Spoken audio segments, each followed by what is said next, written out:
my understanding, the Blob is actually from an Australian developer. Is that correct? Yeah, that's right. It's with an external developer of ours, Blue Tongue. Blue Tongue also developed the first of Blob, so they're back at it again this time. All right, great. So obviously they know what to do. They know how to make it better. Yeah, and that's what this one's all about. It's taking a winning formula that we had last time and expanding on it in a lot of ways that we think are gonna, people are really gonna latch onto. So as far as the gameplay elements itself goes, what has been changed in the Blob 2 to change it up from the Blob 1?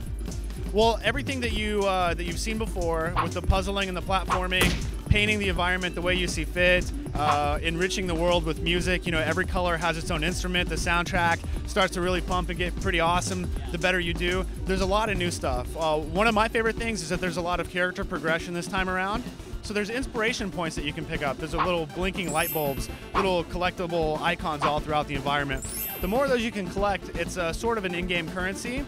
And there are nodes that you can interact with where you can level up the Blob's maximum size, the amount of damage that he can take, things like that really give the player a feeling of customization and also really it really enhances the collectible aspect of the game. So for the Blob 2, have you found that you guys have taken more of an exploration route or maybe more of an action platformer route from the original, like veering from the original, or are you kind of sticking true to the roots? I think it's definitely true to its roots, and then there's more for gamers who want more. So some people aren't necessarily into exploration.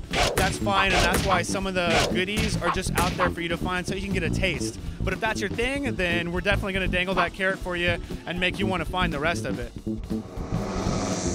How are you using the colors in the 2D sequences to make those different types of puzzles, or how do you use the color to make it so you have to progress?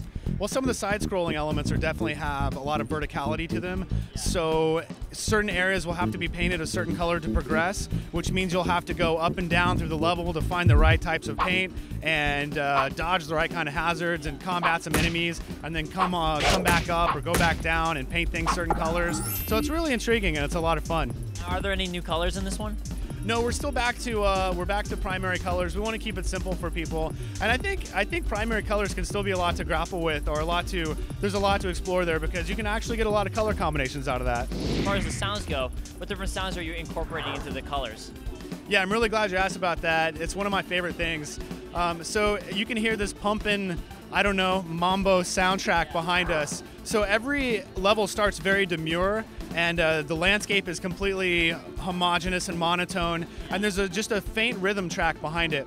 But as you start to paint more and more, the music gets louder and louder, the ensemble comes into the mix much more, and each color has its own instrument. The color red is a saxophone, for example.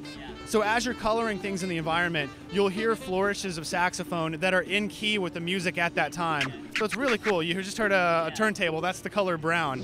Hi, I'm Shannon Elizabeth, and I'm here representing House Party, and you are watching GameZombie TV.